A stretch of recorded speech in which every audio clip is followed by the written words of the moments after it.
Greetings everyone and welcome back to 365 Days of Prog. Today we're going to be reviewing Crying of the Whales by Abarax. Hi, my name's Naomi. I'm an avid progressive rock fan, but I'm a long ways from knowing all the prog albums out there. But this year, I'm gonna give it a try. This is 365 Days of Prog. So I was very surprised to see that this album was not only consisting of whale sounds. I was totally expecting for it to be an entire hour of whale sounds, but apparently it isn't. It's an actual album with songs on it. So I was so blown away by this discovery that I actually garnered up a few favorite bits from this album. So enjoy.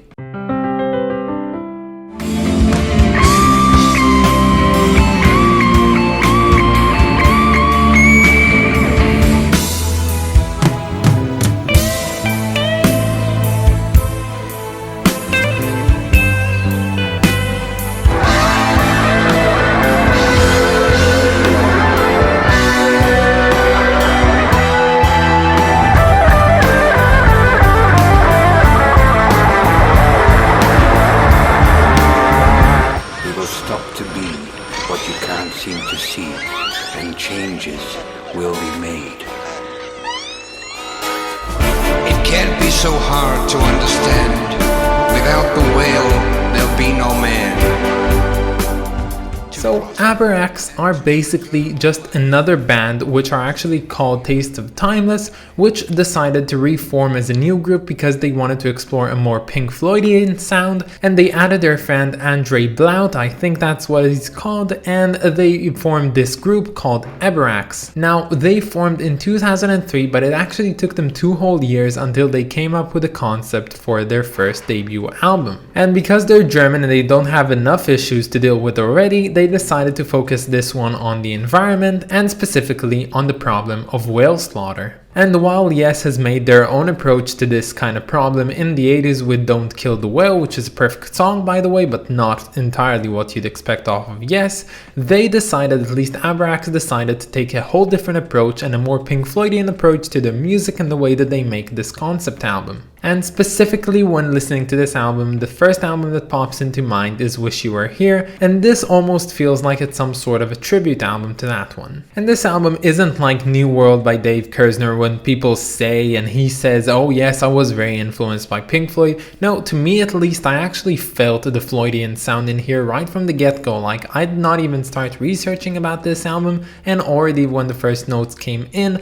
the entire vibe, the feeling was very like the Vision Bell Gilmore sort of, playing an environmental sound, and I like that very, very much because they've mostly been able to encapsulate that Pink Floyd sound. And while the guitar playing on here is fantastic and all the other instrumentation is quite good, I don't think that they of course managed to uphold themselves to the level of Pink Floyd, and that's pretty understandable. A lot of people have tried to, recreate the Pink Floyd sound but have failed, and those guys, they came pretty close but not there. Still, without comparing them to Pink Floyd and looking them at their own, I think that they did an excellent job on this album, and it's pretty quite good and quite fun. So this album opens up with the first track, which is the title track called Crying of the Whales Part 1. Now this album closes with Crying of the Whale Part 2, and that is really similar, as I said, to Wish You Were Here and The Great Suit of Shine On You Crazy Diamond.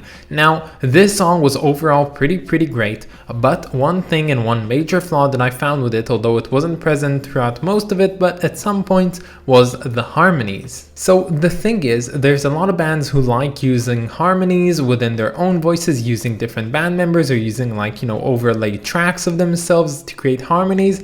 And in this case, although the will that they wanted to do it was pretty great, they executed it quite poorly, and I do not like the harmonies on here a lot. Like, they are truly not good and they're very dissonant. The main vocals and the backing vocals are very dissonant from one another, and honestly that just made this song a whole lot less listenable. But as I said, this doesn't appear a lot, so I can let it somewhat pass and overall appreciate this song because it's really quite good. And honestly, it's so good that if the harmonies wasn't a thing, this track would be a perfect track and a 10 out of 10 track. And much like the first track, the next two ones, they also deal with the concept of whale slaughter, and they're really nice, both of them being like these, semi-long epics, which are really cool. And the third track, which I believe to be the longest track on here, really deals with it in a nice way, where it features the entire situation through the whale's own eyes, and I think it's really nice. I don't know if I love that track more than the rest, but it's really cool. Unfortunately, from the 4th to the 7th track on here, this album takes a really stark approach to being more straightforward and being more hard-hitting and beaty, like groovy in some way, and it could have sounded good, but honestly, I love the flowing sounds and the stretched out, environmental and landscapes that they created so far, and I didn't really like this shift in the tone of the music. And after some radio sections which really hindered to Wish You Were Here, we are greeted with the second and last part of Crying of the Whales to finish off this album. And while that song isn't as good as the first one, I still think that it's the natural continuation of the first, and it really does feature a closing to this entire album.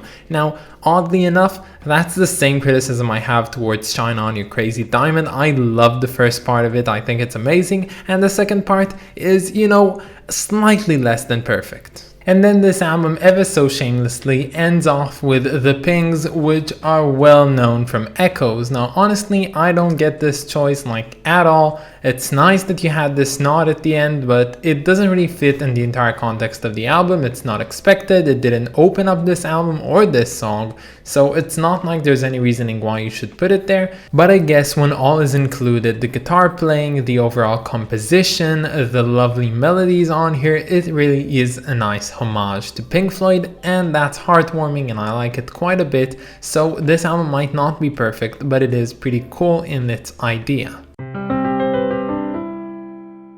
So this cover is quite neat and I like it quite a bit. I think it's very nice, and like the album, their choice to not put whale sounds everywhere, they decided to not put any whale imagery on here, and I like that also. I like the silhouettes of the 4 members of the band. I think it's really cool. And another thing which at least popped to me when I looked at this really looks like what you'd see if you'd look at your own reflection when standing on the deck of a fishing boat. Now I don't know if any of you know this, but I've been to sea sometimes and I know that that's what it looks like, and I think it's kind of cool. So overall this is a nice cover, but I would have to say that it's fairly, not memorable, and you wouldn't really recognize it if you saw it anywhere because it looks like a lot of different covers that I've already seen.